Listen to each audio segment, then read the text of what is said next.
गिरिडीह सदर क्षेत्र में 36 वार्ड और 40 पंचायत है और 36 वार्ड में से 10 वार्ड का हम लोगों ने बूथ कमेटी स्तर पे कार्यकर्ता को खड़ा करने का काम किया है। 40 पंचायत में से 10 पंचायत अभी तक कंप्लीट हो चुका है और आने वाले 7-8 दिन में हम लोग 40 पंचायत और 36 वार्ड में कार्यकर्ताओं को खड़ा कर देंगे। जयराम महतो बूथ बूथ पे पहुंचने का, जयराम महतो के विचारों को बूथ बूथ तक पहुंचाने का काम करेंगे। जयराम के साथ है, लेकिन एक बात देखा जा रहा है कि शहरी क्षेत्र जो है, शहरी क्षेत्र में भाजपा का दबदबा माना जाता है। गाँव ग्रामीणों में एक तरीके से कहिए कि जयराम को लेकर के खूब बातें हो रही हैं, लेकिन कहा जा रहा है कि शहर का जो वोट है उसमें सेंधमारी कर पाने में जेबीकेएसएस नाकामयाब बहुत जरूरी है उनके लिए। आने वाला समय में युवा पीढ़ी के लिए एक बहुत बड़ा मिसाल खड़ा करेंगे वो। और हम लोग के लिए बहुत अच्छी बात है, बहुत खुशखबरी है कि खुशी बात है कि सभी लोग इसके जुड़े, इनका सहयोग करें। बात है कि जयराम महतो आए और सांसद के लिए गिरिडीह के लिए बहुत ज़रूरी भी है, क्योंकि आज तक हम लोग देख रहे हैं कि गिरिडीह में सांसद जितने भी आए हैं गिरिडीह का विकास हुआ नहीं है। सारा विकास जो है गिरिडीह का विकास दूसरे क्षेत्र में चला गया। नमस्कार, आप देख रहे हैं समाधान कब तक। और अब चुनावी शंखनाद जो है एक तरीके से बज गया है, चुनावी बिगुल बज गया है। ऐसे में ज़रूरी ये है कि पब्लिक के बीच जाया जाए, वो क्या कहना चाहते हैं उसको समझा जाए। उससे पहले आपको बता दें कि झारखंडी भाषा खाद्यान्न संघर्ष समिति यानी गिरिडीह लोकसभा से टाइगर जयराम महतो चुनाव लड़ने वाले हैं। और इसी संदर्भ में आप देखे होंगे लगातार कि कई ऐसे लोग हैं जिन्हें नियुक्त किया गया है, पदभार दिया गया है, ताकि जो विधानसभा स्तर पर जाकर के चीज़ों को समझाया जाए, लोगों को समझाया जाए, अपने पाले में लोग कैसे आएँ, इनकी तैयारी की जा रही है। रॉकी नवल जो हैं वो हमारे साथ इस वक्त मौजूद हैं। जेबीकेएसएस के अभी गिरिडीह विधानसभा से इनको प्रभार दिया गया है। जब से आपको प्रभार बनाया गया है तब से पहली बार आपसे मुलाकात अब हो रही है। जा रहे हैं संपर्क अभियान में, आप लगे हैं। जब इनसे अभी हम मिल रहे हैं तो ये देख रहे हैं कि भाई लगे हुए हैं कि कैसे लोगों से मिला जाए, क्या क्या समझाया जाए। कैसा लग रहा है, रिस्पॉन्स कैसा आ रहा है? बहुत बढ़िया रिस्पॉन्स है, चूँकि झारखंड में पहली बार एक ऐसा व्यक्ति खड़ा हुआ है जो चांदी के पालने में नहीं पला बड़ा हुआ है, ना ही कोई उसका बैकग्राउंड है मजबूत घर से, लेकिन फिर भी उस समाज के अंतिम पायदान पर रहते हुए भी सत्ता के शीर्ष को अगर चुनौती दे रहा है तो जयराम महतो ही दे रहे हैं। और मैं उनके बारे में क्या प्रचार करूंगा, मुझे लगता है जितने भी गिरिडीह की जनता है, गिरिडीह लोकसभा की जो जनता है, पढ़ी लिखी जनता है, जो क्रिएटिव माइंड की है, जो सामाजिक न्याय पर भरोसा करती है, जो हिंदू मुसलमान की बात नहीं करती है, जो मंदिर मस्जिद का बात नहीं करता, विकास का बात करता है, रोटी का बात करता है, वैसे लोग जयराम के साथ हैं। जयराम के साथ है, लेकिन एक बात देखा जा रहा है कि शहरी क्षेत्र जो है, शहरी क्षेत्र में भाजपा का दबदबा माना जाता है। गांव ग्रामीणों में एक तरीके से कहिए कि जयराम को लेकर के खूब बातें हो रही हैं, लेकिन कहा जा रहा है कि शहर का जो वोट है उसमें सेंधमारी कर पाने में जेबीकेएसएस नाकामयाब रहेगी। वैसा कोई बात नहीं है। आप आजकल का माहौल जो देख रहे हैं, इस माहौल में वोट लेना हर सेकुलर पार्टी के लिए चुनौतीपूर्ण विषय है, क्योंकि अभी जो है समाज में तफरका पैदा कर दिया जाता है। जब भी चुनाव आता है उसमें विकास का बात, आंदोलन का बात, क्रांति का बात, सामाजिक न्याय का बात वो गौण हो जाता है।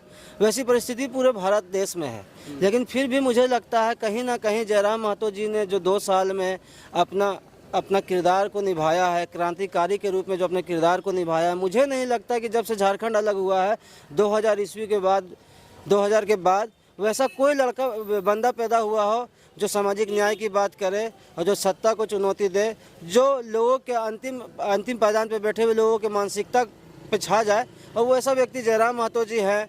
और इनकी हर चीज़ विशेषता के लायक है। एक भाषा का आंदोलन कर रहे हैं, झारखंडी लोगों के लिए आंदोलन कर रहे हैं। झारखंड लोग इस बात को समझ रहे हैं। अच्छा, कुछ लोगों से मिलते हैं। क्या नाम है भैया आपका? पिंकू। यहीं से हैं, गिरिडीह से? गिरिडीह में जयराम महतो जो हैं वो सांसद का चुनाव लड़ने जा रहे हैं। क्या लग रहा है, हावी रहेंगे क्या? बहुत जरूरी है उनके लिए। आने वाला समय में युवा पीढ़ी के लिए एक बहुत बड़ा मिसाल खड़ा करेंगे वो। और हम लोग के लिए बहुत अच्छी बात है, बहुत खुशखबरी है कि खुशी बात है कि सभी लोग इसके जुड़े, इनका सहयोग करें। आने वाला समय में ये एक बहुत अच्छा युवा पीढ़ी के लिए उद्देश्य बनेंगे। क्या नाम है भैया आपका? विक्की साहब जी, कैसा लग रहा है जयराम महतो यहाँ से लोकसभा का चुनाव? अच्छी बात है, बहुत खुशी की बात है कि जयराम महतो आए और सांसद के लिए गिरिडीह के लिए बहुत ज़रूरी भी है, क्योंकि आज तक हम लोग देख रहे हैं कि गिरिडीह में सांसद जितने भी आए हैं गिरिडीह का विकास हुआ नहीं है। सारा विकास जो है गिरिडीह का विकास दूसरे क्षेत्र में चला गया है। हम लोग कुछ चाहते हैं कि गिरिडीह का विकास के लिए कोई बढ़िया सांसद आए और हम लोग इनका समर्थन करें। क्या नाम है भैया आपका? आजाद आड़ी।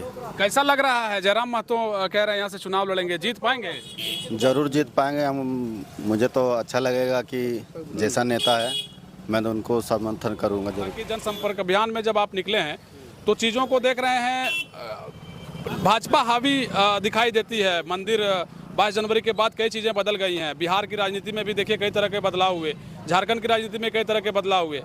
ऐसे में जेबीकेएसएस मजबूती के साथ लड़ पाएगी, कैसे आपको लगता है कि क्या मजबूती का क्या बल होगा? हावी, जहाँ तक हावी का बात है, देखिए धारा के साथ मुर्दार को भी फेंक दीजिए, सैकड़ों किलोमीटर तैर जाता है। लेकिन विपरीत तो वही व्यक्ति तैरता है ना जिसके अंदर जान होता है, जज्बा होता है, जुनून होता है, हर समाज के लिए कुछ करने का जिसमें जुनून होता है, वही विपरीत विचारधारा को साथ में लेकर आगे बढ़ता है। आप देख लीजिए, भारत की क्रांति हुई, चंद्रशेखर आजाद, सुभाष चंद्र बोस, अशफाक उल्लाह, सुखदेव, जितने भी क्रांतिकारी पैदा हुए सब ने धारा के विपरीत अंग्रेजों को चुनौती देने के लिए क्रांति किया था। और उस समय भी भारत की जनसंख्या 30-32 करोड़ थी और 30-32 करोड़ में 5,000, 10,000, 50,000 अंग्रेज थे और भारत पे शासन करते थे। तो धारा के विपरीत जिसने भी क्या बोलते हैं आगे बढ़ा, क्रांति किया, वो मिसाल पैदा किए हैं। और ये जो मिसाल होता है वो उनके वर्तमान समय में के लिए मिसाल नहीं है। आने वाले 20-25 साल में आप देखिएगा कि झारखंड के लिए जयराम महतो एक मिसाल बनेंगे। कुछ और भी युवा आ गए हैं, क्या नाम है आपका भैया? सुनील कुमार वर्मा। सुनील कुमार वर्मा जी, जयराम महतो यहाँ से लोकसभा का चुनाव लड़ने जा रहे हैं, कैसा लग रहा है? उनका कुछ दबदबा असर दिखेगा? एकदम दिखेगा। हाँ, एकदम दिखेगा और होना भी चाहिए। हाँ। क्या वजह रहा कि जयराम महतो का असर दिख सकता है? चूँकि क्या अभी जो वर्तमान में सिटिंग सांसद हैं उनके कार्यकाल से लोग खुश नहीं हैं? खुश तो है, लेकिन यहाँ पास तो एकदम उनको होना जरूरी है। जयराम महतो होना जरूरी है। जयराम महतो होना सांसद जरूरी से है। किसी प्रकार का किसी को कोई लाभ नहीं मिल रहा है। अगर एक नज़र से रखा जाए या देखा जाए तो यहाँ के लोग सांसद से किस प्रकार से खुशी मानता है। जैसे अभी बोले सुनील बाबू, यहाँ के सांसद से हम खुश है। कहाँ खुश है बताइए आप हमको। सांसद ने हमारे लिए यहाँ क्या कर दिया है? एयरपोर्ट आपका चला गया देवघर, आपका पीएमसीएच चला गया देवघर, तो यहाँ बचा क्या? यहाँ तो भाई लोग आएंगे उधर से उधर, यहाँ खाली खड़ा रहेंगे, बाहर निकल जाएंगे। यहाँ के लोगों को क्या फायदा हो रहा है, क्या मिल रहा है यहाँ पर? यहाँ के लोगों को फायदा मिल रहा है। लोकसभा का चुनाव लड़ रहे हैं जयराम को लेकर, हालांकि ये पूरा का पूरा टॉपिक है कि वो लोकसभा का चुनाव लड़ने जा रहे हैं। सबसे पहले नाम बताइए क्या है? मेरा नाम प्रदीप कुमार है। प्रदीप कुमार जी, ये बताइए कि लोकसभा का चुनाव लड़ने जा रहे हैं जयराम, कैसा लग रहा है? उन पर कुछ असर दिखेगा उनका लोकसभा में? तो उनका कोई असर मुझे नहीं लग रहा है। हाँ, किनका लग रहा है? जयराम महतो विकल लग रहा है। जयराम महतो को ही लेकर के पूछ रहे हैं आपसे, उन्हीं का असर लग रहा है जी। हैं? किन्हीं के दबाव में है क्या? नहीं, दबाव में। जयराम महतो का लहर जो निकला हुआ है एक मिसाल बनेगा और जरूर बनेगा। लोग इनका सिर्फ सपोर्ट करें, इनको लेके चले, आने वाला समय में अच्छा एक मिसाल बनेंगे।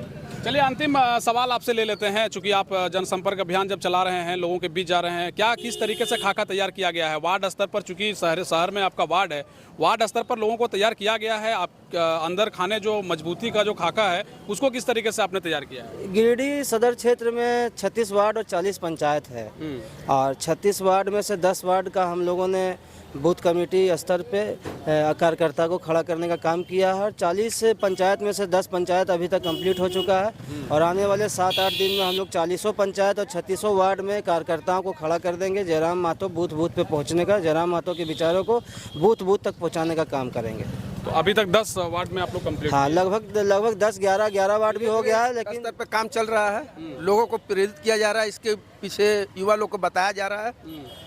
धीरे धीरे इस स्तर पर काम चल रहा है। पर काम हो रहा है। तो रॉकी नवल जी, आप जब से प्रभार संभाले हैं तब से देख रहे हैं कई युवा जो हैं वो टेलीफोनिक जरिए बात हुई हमारी, फोन कॉल के जरिए कि नहीं रॉकी नवल जी काम हमारे साथ आज़ाद हाड़ी है, हाड़ी समाज के साथ हम लोग बहुत जल्द मीटिंग करने जा रहे हैं और मुझे लगता है दलित, वंचित, शोषित, पीड़ित जितने भी लोग हैं वो जयराम महतो के साथ देंगे। मतलब पूरी तरीके से मजबूती से लगे हैं। विधानसभा समझ लीजिए, जो गिरिडीह विधानसभा होगा उसमें जयराम भारी पड़ेंगे। गिरिडीह विधानसभा जो लोकसभा चुनाव होने जा रहा है, हम लोग चुनौती देंगे। तो देखिए, रॉकी नवल हैं और जब से ये आपको बता दें कि जेबीकेएसएस के सह प्रभार के तौर पर गिरिडीह विधानसभा में इनको प्रभार दिया गया है, तब से ये जाकर के लोगों के बीच जा रहे हैं, लोगों को यही समझाने और यही बताने का प्रयास कर रहे हैं कि भैया जेबीकेएसएस जो है इस बार मजबूती के साथ आ रही है। जयराम महतो जो है एक तरीके से अच्छा काम कर रहे हैं, आंदोलन कर रहे हैं। तो प्रयास यही कि 3600 वार्ड में और तकरीबन 40 पंचायत हैं, उन जगहों पर जाके अपने कार्यकर्ताओं को तैयार किया जाए ताकि जब लोकसभा के चुनाव आएँ तो मजबूती के साथ जेबीकेएसएस भी चुनावी मैदान में हो और जो भी चीज़ें हो वो लगातार मजबूती के साथ रखने का, बताने का प्रयास हो। तो हालांकि इन तमाम विषयों को लेकर के हम रिपोर्ट इसलिए भी दिखा रहे हैं चूँकि लोकसभा के चुनाव अब एक तरीके से समझिए कि शुरू हो गए हैं, तो प्रयास यही करेंगे कि अलग अलग जगह जगह जा करके आपको हम रिपोर्ट दिखाएं। फिलहाल ये रिपोर्ट गिरिडीह विधानसभा से आप देख रहे थे, क्योंकि गिरिडीह विधानसभा में जब से रॉकी नवल को पदभार दिया गया है विधानसभा स्तर पर, तब से रॉकी नवल अपने स्तर पर जा करके काम करते नजर आ रहे हैं। बाकी मिलेंगे अगली खबर में, देखते रहिए समाधान। कब तक बहुत शुक्रिया, बहुत धन्यवाद। जय हिंद, जोहार झारखंड।